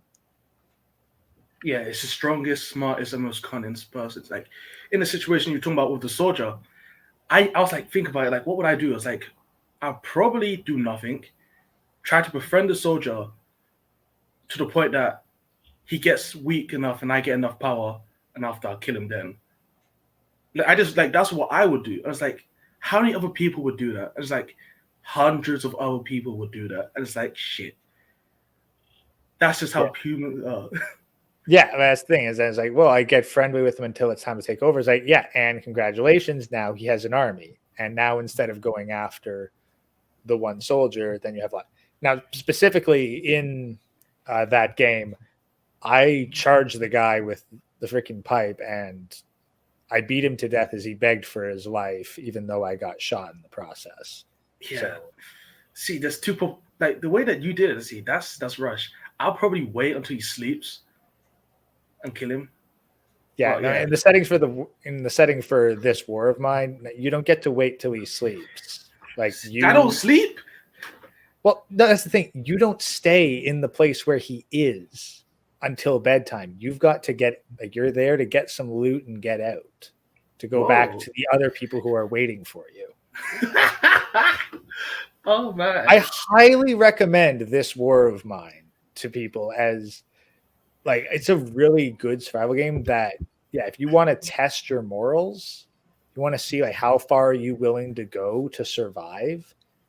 Yeah, this war of mine will test that kind of stuff. He's a threat to me because he would do something like that and he has weapons. Yeah, when it comes to survival, that's a whole different beast. When it comes to your morals and ethics. Yeah, people don't normally test themselves. Like I enjoy testing myself with mind games and stuff like that. Let's say if there was no rules and I found someone that I disdained, what would I do to them? It's like, well, I feel sorry for them because I know what I'll do to them in this situation because I have done this game multiple times to the point that I know, there's no rules. So I feel sorry because I'm going to probably leave you paraplegic waiting after I messed with you like for a whole month or something like that. It's like, yeah. Another one's actually Fallout New Vegas. Like if you can play Fallout New Vegas, but with only one save file, no quick saves. Yeah. Play through where every choice you make does have consequences and they're permanent consequences. So you can't just save scum and try shit for shits and giggles. Play through the whole game once, see what you got. See how you think about how you actually behaved. Yeah, most people try to play safe. No one wants to become put in danger. Everyone in like, if you just made a blank game where humans, there was no rules, there was no story, it was just people in a world trying to survive and build stuff. So like Ark Survival Evolved is probably a good thing. People in that game. Most multiplayer survival games do end up going that way. You get to see how people they join large factions, and if there's in the end, if they can make an online server, there's thousands of factions working on two major large factions, and that's just how the nature of humans are. It's all these games are probably testing us, and we don't even realize it. It's oh yeah. You could say Halo. What would you do in a world where invaders are trying to take over your country and kill your people. It's like so many games are just playing off the base instincts of humans, and we don't realize it. And we are a little bit too afraid. Or I'm not sure if we're afraid, or we're just too dumb to realize it. Well, Halo to a certain extent, like you assume the role of a soldier. You're going to fight. You're going to follow the orders. You don't even have the option of not doing it, or the game just doesn't progress. But then there's like probably a good one. No, BioShock doesn't give you a lot of freedom either. It's no, not for freedom. To show people how easy it is for them to get into a state of mind just to follow. Well, as long as there's choice-based games and there's different outcomes to your choices, that's a good way to test somebody's values and morals. Honestly, I'd say Spec Ops: The Line, like very underrated game. I see what you're saying, man. But like, hey, honestly, Yeetus, you'd probably, as like with military history, you'd probably get a lot out of Spec Ops: The Line. Well, now you piqued my interest. Let me see. Yeah, like avoid all spoilers if you can. Like I'd just seriously, I'd highly recommend just go into it blind, completely blind. Play through it. You can get through it in a weekend. Yeah. Okay, I found it. I'll check it out later. Oh damn, this game was released 10 years ago. Oh yeah. I don't mean it's bad. But before we continue the topic, everybody that's in the chat, if you want to support your boy Sir Yeetus, go ahead and click on that link on top of the chat and donate to paypal.me/Sir Yeetus. All donations are definitely appreciated. So when it comes to morals and values and stuff, right? Would you say that it's diminishing very quickly in the West? No, I don't. I wouldn't say it's diminishing because how many of these people were really tested prior to this? We can't say that it was any stronger before than it is now. Well, how about morality or dignity or pretty much the West is becoming more degenerate. Well, it's coming more degenerate to us. But it's like I would just say morals and like all the stuff that you said are disappearing, they're just changing. Like that's I see what you're saying. Like the authorities are holding looser standards, let's say, and the public is just complying. Yeah, and that's because like, let's look at it the other way. Mask mandates. Look at how stringent people jumped on top of that. Yeah, very quickly. Like that's a good example. Who think, oh, the mask mandates are a moral imperative. Like they do see it as a moral action to wear it and to make others wear it. Yeah. Now, is that a moral thing that they are doing in their mind? Maybe they're doing it because they think that this is the right thing to do. Maybe they're doing it because they think this is what society says and I'm going to obey the authority. And maybe they're just doing it because they're given power to. They know that no one's going to protect a person who's not wearing their mask, so they're a valid target. Well, yeah. Well, if you're not wearing a mask and you're short, you are definitely a valid target. I have not been told to wear a mask, and I'm happy for that. But yeah, even still, they still pick weak people that they believe that they can dominate over. They're not people that they're most coward-like, I guess. So we look to the morality of the past. How much of it was just bullying under authority of the law?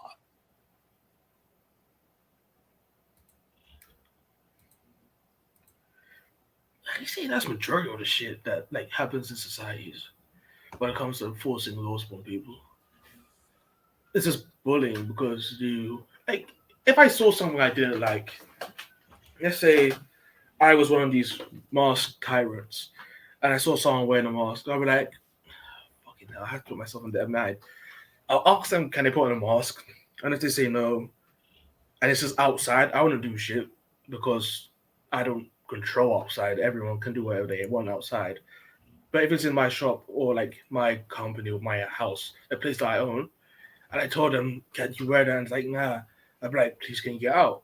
But these people are normally, if they see someone just walking outside and they happen to walk past them, they will get in their knickers in the twist and all that shit and start harassing them to enforce their will upon another person in open, free land and space, which is like it's definitely bullying, and they will normally do it to people that are smaller in like or look weak or by themselves.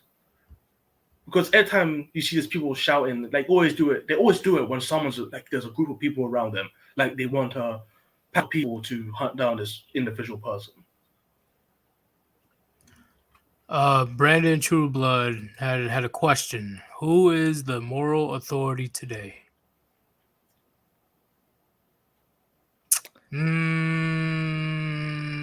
I'd say social Leftists. media. Yeah, pretty much social media. The tech oligarchs are the ones who determine the morality of the average person. Okay, yeah, Yep. I agree with that. Because they're the ones that dictates the what's shown or not. You know, they're the gatekeepers of a lot of information, especially showing, hey, you know, this is what society is doing, and silencing people that doesn't agree with it. Now, let's actually be honest, and I'm going to be a little, I guess, critical of what we do here in this regard. This is like a lot of red pill, the Warband, Hammerhand. We do end up creating our own morality and enforcing it as well. It's counter to the general morality, but it is still a subjective morality that while we allow it to be challenged and we open and we welcome a challenge, we are also trying to say this is what we think. And if you really strongly oppose that and wish to sabotage it, then you're not particularly welcome here. Well, that's normal actually. In fact, that we're definitely open minded about the situation, unlike the people on, you know, Twitter. That we are very open to if somebody has some disagreement, and if they come correct, we're willing to keep an open mind. But some things we are firm believers of, and it will not budge. Like no hymen, no diamond. They don't have to stay, and they don't have to follow what we have to say. You know, if you don't like it, all right, that's cool. That's your prerogative. You don't have to stay here. You can leave. Go to a group that is more like minded compared to us. But unlike the crazy SJWs you see online, we are very tolerant and open minded because SJWs, they will destroy you and your life. We don't do that. Agreed. But then this where the phenomenon gets interesting. By creating this microcosm of a society, let's say, does Okay. that sound about right? Yeah. We enable people to have that place so that those who do feel rebellious to the existing system and don't want to comply, they do have a group that, because otherwise, how many people would just end up following one of these other moral authorities for the sake of just getting along, and how many would be able to just go an entirely isolated dual life? Yeah, I see what you're saying because once again, morality is subjective. To them, we're immoral. To us, they're immoral. But the main difference is the baseless arguments that the people don't agree with us. They more likely than not don't have legitimate reasons or any type of evidence on why, you know, they believe in certain things. If you get what I'm saying, like, you know, oh, I'm gonna identify as a Apache helicopter now. Okay, why? Yeah, I don't know. I just feel like it. Well, that's stupid. You're not an Apache helicopter. How See, dare you? Like, I what? don't care if someone believes they're whatever they want to believe they are. I just don't have to follow your delusion and your reality that you made in your head.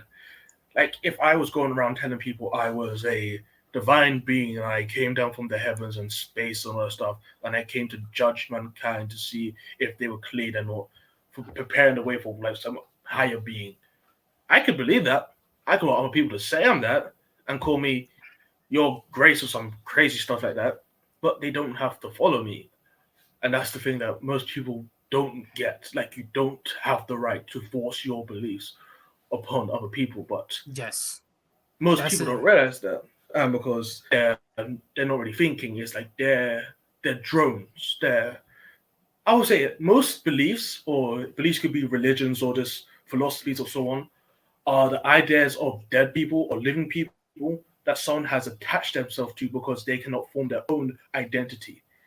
So they will absorb the identities of one person or multiple people and act as carriers for that person's beliefs, sending it into the future. So if I, like, let's say, if I knew I was gonna die and I really wanted to like stay in reality with my essence, I would make a belief and make sure as much people as possible would could like attach themselves to that belief and just hold on to it, or have children like crazy. But one would be the physical self of me, like my genetics moving on, and one would be the spiritual self of me moving on too. So that's what most people try to do with their children. They try to make sure a clone of themselves, spiritually and physically, lives on in the future. You know, those people who don't realize it. But the big thing is, and I see what you're saying. Carry on. Is the difference between like groups like, you know, the Warband, or, you know, similar groups like us. Well, I'll just say us because I'm for sure about us. We don't force people or destroy people to get in line with the Warband. The opposite doesn't have that same type of mindset. Is either you with us or I'm going to destroy you, or you better adhere to my delusional utopia I made up in my head. Yeah, that's just politics in general. Like Stalinists or whatever form of socialism or communism you want to go by these days. I'm not sure what people do. The ideas of a peaceful world without the key aspect of reality is that all life is inherently trying to fight each other, which I don't I don't think they realize that. Like, life is naturally trying to fight against each other and be at the top and form a hierarchy. It's been like that as soon as multi-cell organisms, or even just existed in some way. And Honestly, I think no, even multicellular cellular organisms, no, that's not basic enough. If you want to look at the very origins of life, you go back to the point where it's just single, molecules. Molecules in primordial soup, where there's a whole bunch of raw material. Which molecules are the ones that succeed? The ones that can make more of themselves. Reproduction, recreation of yourself is, it's not even to say it's the driving factor is one thing, but no, it's just the most successful strategy. If you want to keep your pattern going the longest, then first you need to be a pattern that can create another of yourself. and the most easiest way to do it, if you can, is to make sure you're the only pattern that it is to exist. And that's what's happened with most people when they go all crazy and want to wipe out other people, is because they feel like they're a threat to them because in a certain way they technically are. They're taking up resources, space, and so much other stuff that they feel like, hey, I could technically have that. there's like I feel like it's like an old like most religion like most cultures have this idea like it's really old, but if you have something you took away from me. Well, but that's where we get well, the counter argument to what you just said is actually the Mouse Utopia experiment, when there are, for all intents and purposes, infinite resources, competition disappears. Mm-hmm. Hey, what's going on, Mateo? Gentlemen, Hi. I saw your private message. You said you yeah. had definition. So what I would say is that what you stand for means two things: a clearly defined definition of what you stand for, and also consistency in applying it.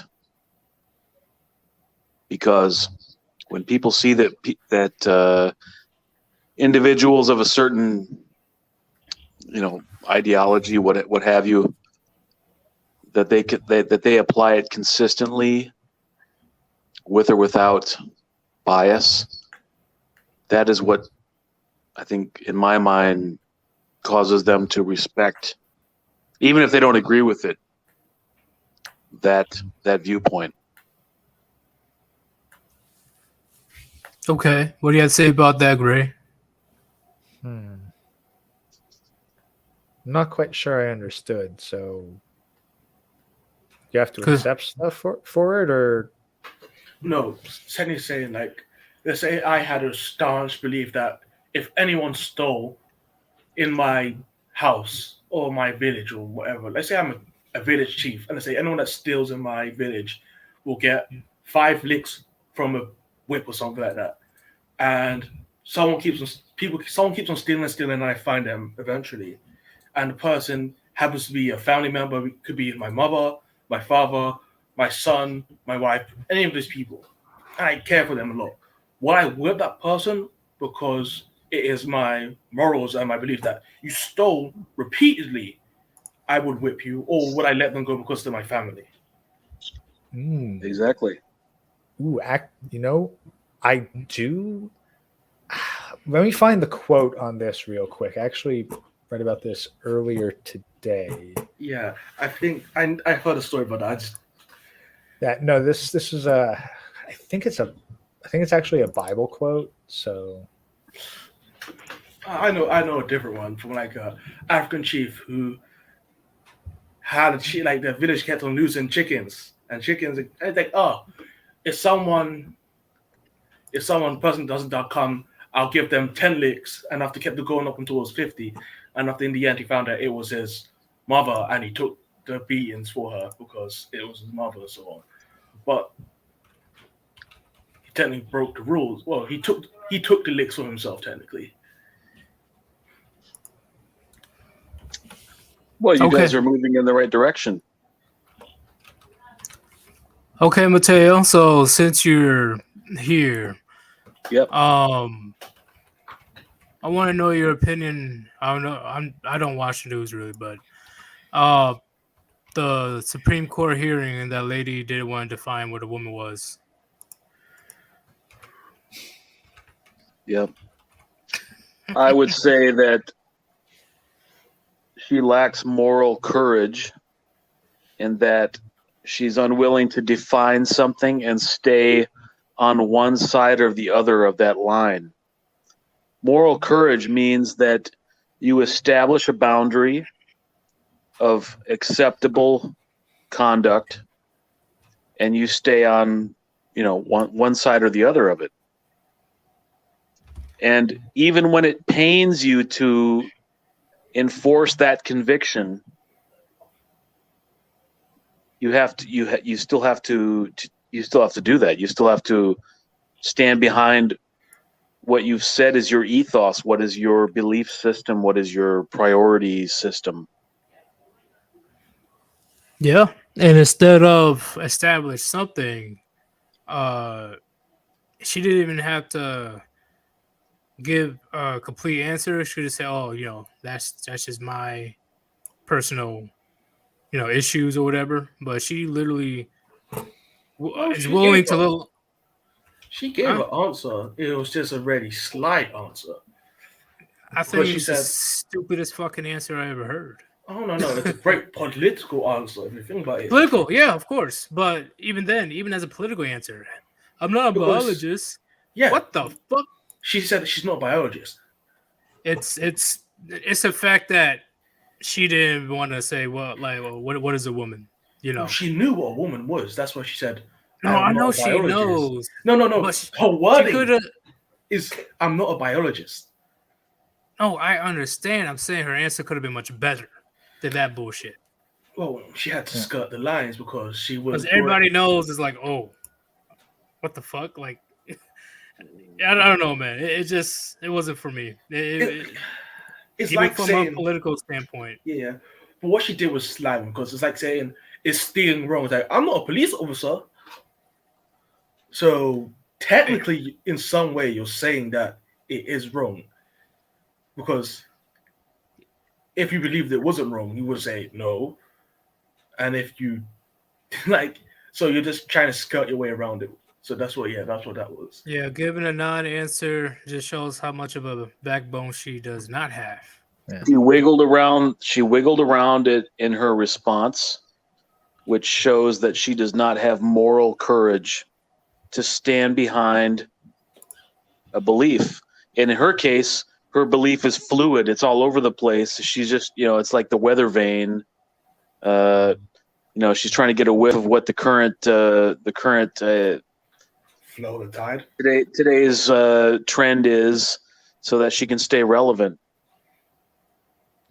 I did actually manage to find the quote. It was actually advice given to Emperor Vespasian. So it's part of a long thing, but the important line here is, show your fear of stirrers up of strife, not in punishment, but in saying that you will submit yourself to the law. That's demanding that people admit moral courage to the principles that they have put out before they're held accountable to them. Yeah, it's the basic summary is like, if you want to get rid of dissidents and those who break the law, first you must prove that no one, not even yourself, is above it.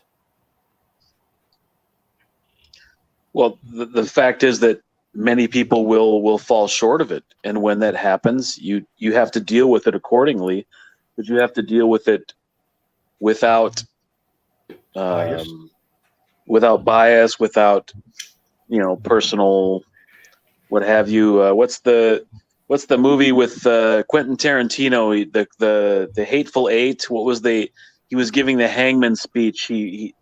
The hangman hangs people. Forget the term now. He hangs them without something. I forget what the word is. Without. I wish I could remember now. I think I've got it here. Yeah, here it is. The man who pulls the lever that breaks your neck will be a dispassionate man, and that dispassionate. That's it. Exactly. And that dispassion is the very essence of justice. For justice delivered without dispassion is always in danger of not being justice. Exactly. Yeah. I feel like we all know this in some way, like culturally, because there's many stories of like, what would a divine angel be like? It's like, if you actually met an angel, you will probably be afraid of them because you have probably broken so many rules in the eyes of your God that meeting them, I have fucked up so badly. I don't want to be here. If you haven't, look up biblically accurate angel, and you'll understand why their first words are "Be not afraid." Be not afraid. Which one, the floating eyeballs or the ones with 4 heads? All of them, pretty much. All of the above. It's pretty intense, Oh god, it's hilarious when you think that the most accurate angels portrayed in a video game is Bayonetta.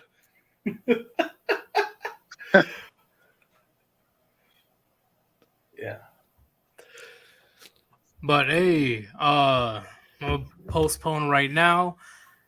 If you guys want to support your boy Yeetus and the Warband, go ahead and click on that link on top of the chat. Donate to paypal.me/Yeetus. All donations are definitely appreciated. And Nixon Talks, what is going on? Speaking of Nixon Talks, we are in the talks of having a live stream sometime next week. So that's going to be a very good one. I saw his channel. He's very articulate with his words, very open-minded, especially when it comes to male issues. So it's going to be a good one. It's going to be a good one. Just keep your eyes out for that. All right.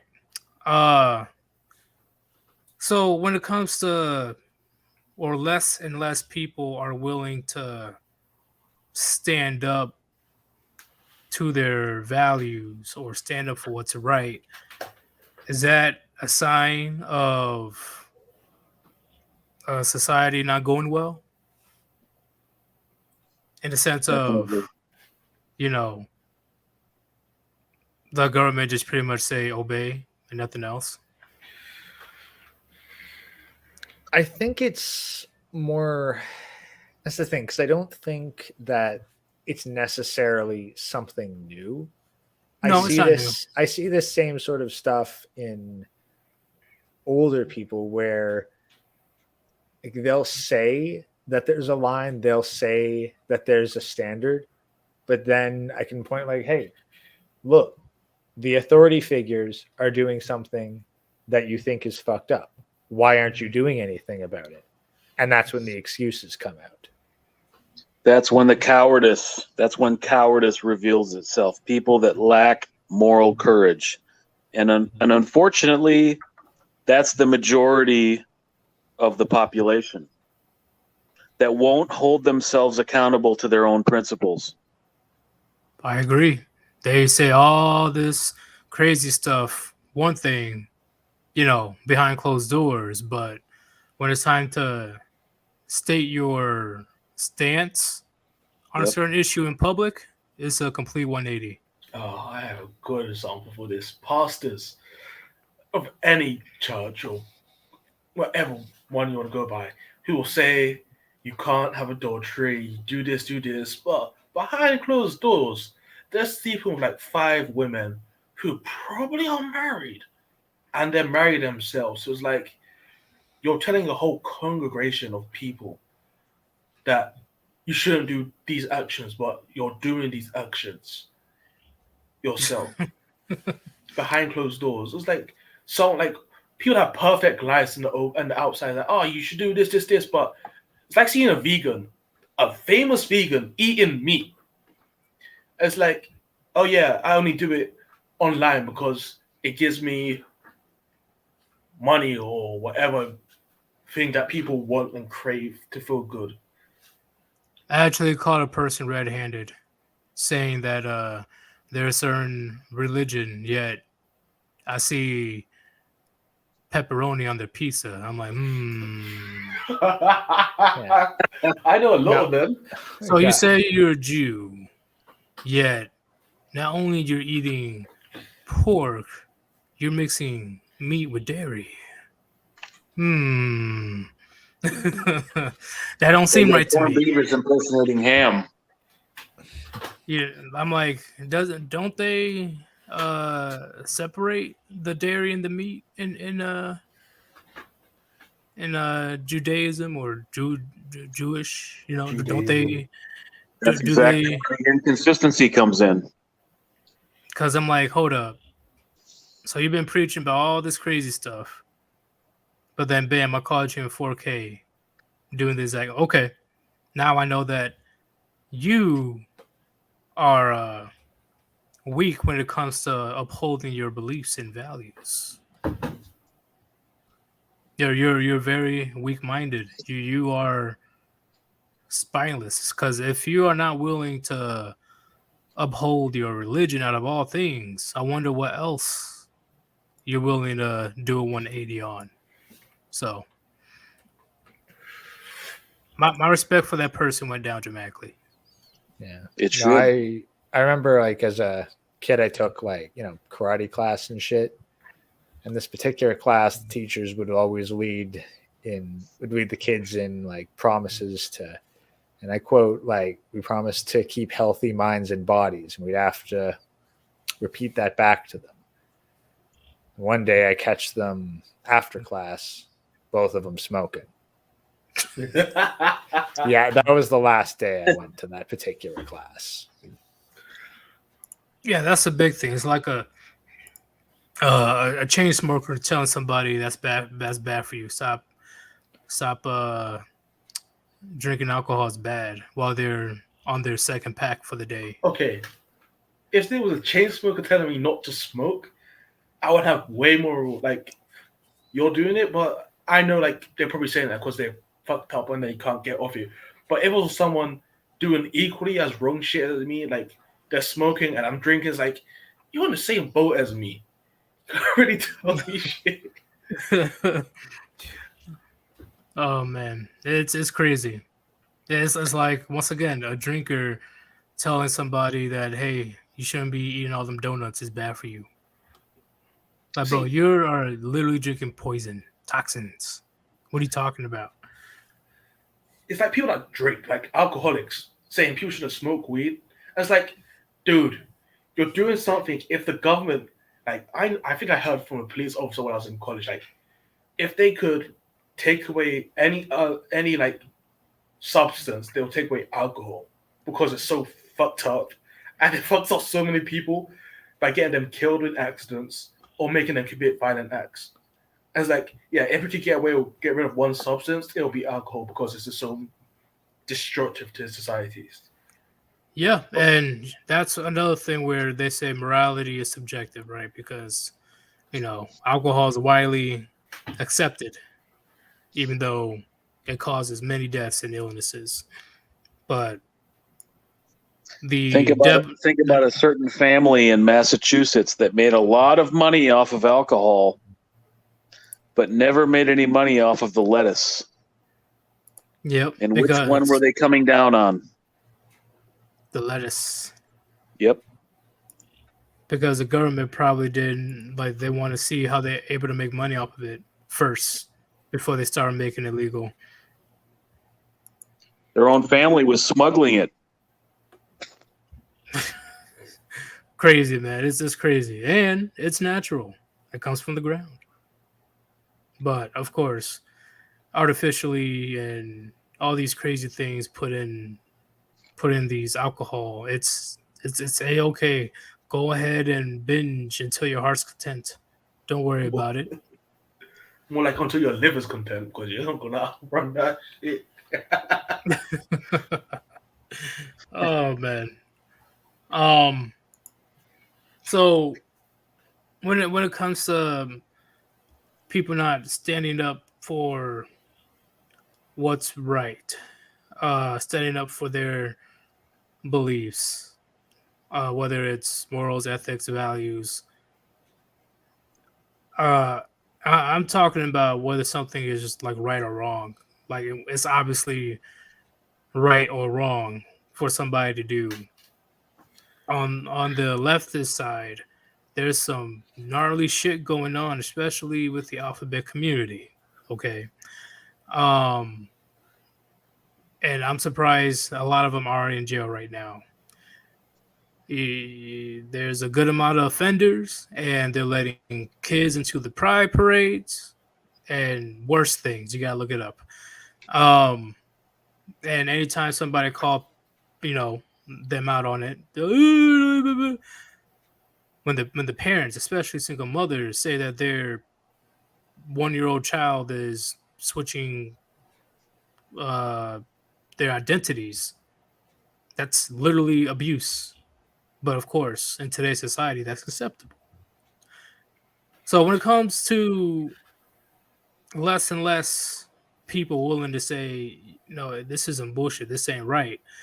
And don't get me wrong, there's still, political figures out there, even though it's few, and other people are standing up to this craziness. It's definitely not enough. So the more that people dwindle on questioning the narrative, that's going to be a dark time for the U.S. Will like a very dark time if it keeps up. Well, like how do I say this? You will find out how much people will do as much crap. Let's say there was a law that said, well, let's say you took away the law that's saying you can't own slaves. How many people do you think will own slaves of any race, creed, or ethnicity? Oh, countless people. They will be like, oh, I can have people do my work for me for free. All right. Yeah, and nothing like.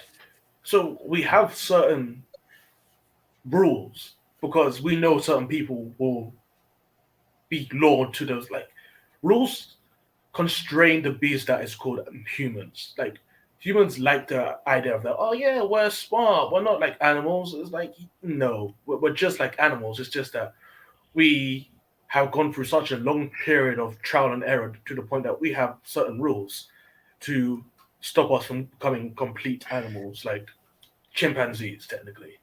Yep, we're just intelligent animals. Doesn't mean we don't have our animalistic nature in play.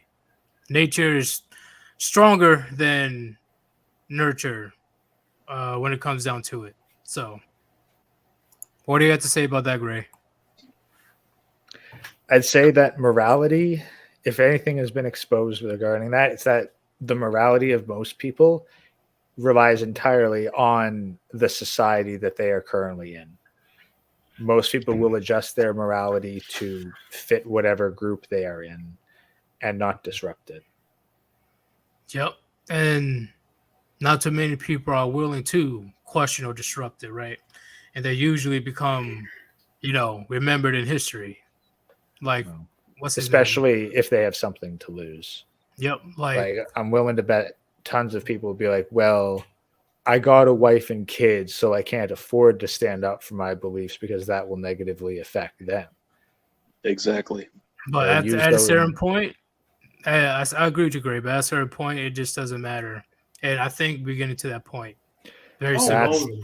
We're getting there to the point where the average person or the average man can't look after his wife and kids and is like, people warned you. Like, how many people nowadays are being like, oh, all these kids, they're having all sorts of terrible issues and the suicide rate's going up because they've been kept on, because the masks have been on for 2 years and they've lost the ability to socialize. Yeah, no shit. No shit. It's almost as though someone was telling you this for years and you slandered them, and now you're suffering for what people tried to save you from. Congratulations. What could it be? What is happening? This is one of life's mystery. If only someone had told you over and over again for 2 years until you told them to shut up enough that they listened to you and said, fuck it, you're not worth saving. Oh, is that the nature of humans? We find a monster. Oh, what'd you say? Technically, we find a monster, we seal it away, we tell people not to go there. People go there, they open up the cage, the monster's released. Now we do the whole cycle again and again and again. Well, yeah, that's human nature. We're violent. That you can't never escape that. But when what'd you say? So it's because we don't live as long as we want. We want to admit.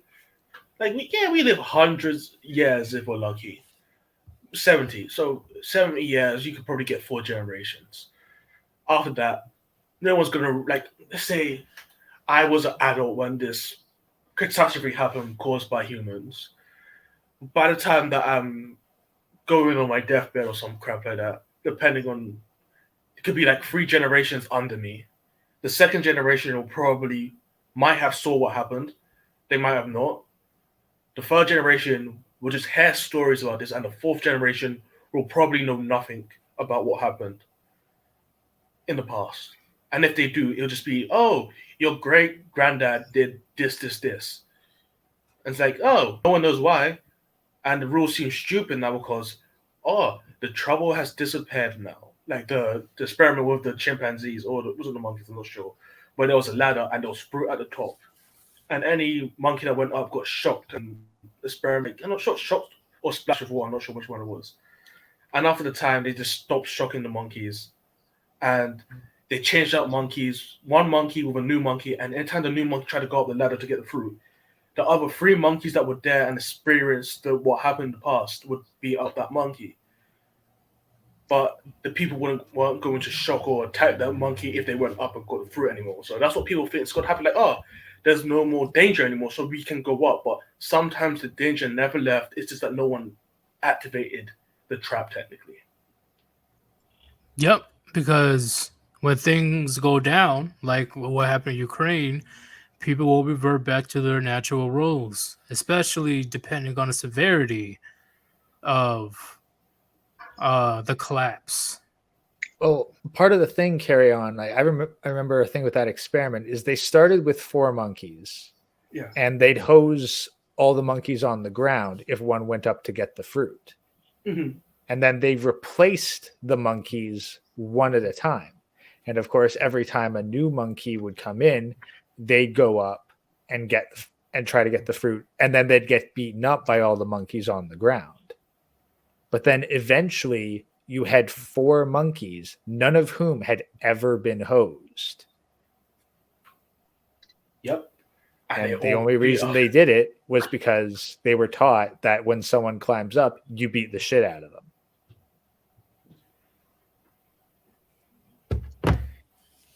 I see what you're saying, man, but hey, thank you very much, Mateo, for joining. Do you have anything to say to the Warband? I would just say that the great mystery of the moment right now is how much of that cowardice that people show, how much of it is hereditary, how much of it is learned, how much of it is, from some divine source, for people that think that way. And that's, I think, one of those 3 routes is what dictates people's choices in the tough moments. What road they go down. Do they comply? Do they question? Do they rebel? It comes from one of those 3 things. I agree, man. I definitely agree. Thank you for joining, and definitely come back if you want. Thank you. All right, Puniti. Nitty. Let's go. All right, carry on. You're next. What do you want to say to the Warband?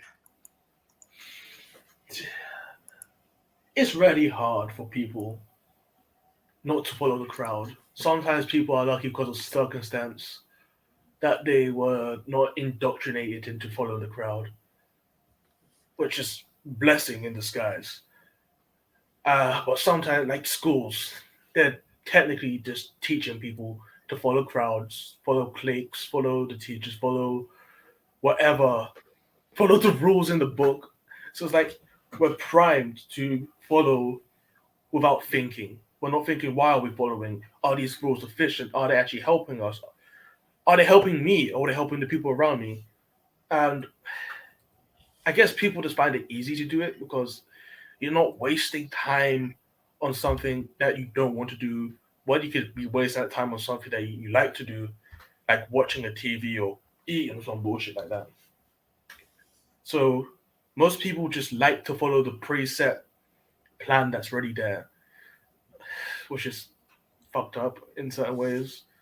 Like you can say Ukraine and Russia, these people I don't like either sides, but these people are all robots and servants to higher powers that they don't really have control over individually if they do nothing about it. But as soon as one person starts to stand up, another person starts to say something as well, and ties start to form like that. But if you just keep trying, that's what I can say. Keep trying to hold on to your beliefs and standards, because if you hold on, someone else will see that you're holding on and choose to follow your path. So yeah, that's what I can say. All right, carry on. I like that. Like what you said. Thank you for joining. Once again, one of the main dudes on this channel. Definitely come back. I would say Tomorrow, I'll say Sunday, because tomorrow I'll be busy. That's fine. All right, man. Peace out, Puniti. Yeah, Puniti. Unity. And Gray, you're left. How do you feel about the live stream today? I definitely feel this is a very interesting one and one that is worth talking about, especially since we've had a lot of very messed up things rear their heads lately. Exactly. Do you have anything to say to the Warband? In terms of an actionable, productive thing, I'd say it's worth it to hold on to your own morality and to be that one person who says no when everyone else either says yes or says nothing. Because you being the first to say no will give the others who are more cowardly than you the courage to say no as well, because they know they're not alone. Bingo. You said it perfectly. Thank you very much for joining, man. Always a pleasure of you joining. You always got very good topics to talk about, very different points that I haven't even thought of. So definitely come back to the next stream. You always come back, but come back. I appreciate the invitation nonetheless. Thank you. All right, man. Peace out, Puniti. Puniti. And it's just me, the one and only, your boy, Sir Yeetus. All right. We had a very good conversation about this topic. All right. I don't know if there will be a part 2 on this, but I don't think it needs to have one because we pretty much cover all bases when it comes to you need to stand up for yourself and your values, ethics, and morals. Pretty much what Hammerhand says all the time. You as a man, it is essential for you to have these three in order to function and be self-aware of what's happening around you. Okay. So, two things. Undead Chronic will be on in around an hour and 15 minutes. So definitely be ready to go on Undead Chronic's channel. 2, Manic the Manic Mechanic gave out a new video today. He worked pretty hard on this video. It's about Attack on Titan in the top 10 openings for that show. So I'm gonna put Manic's new video in the chat. If you want to go check it out right quick, you can.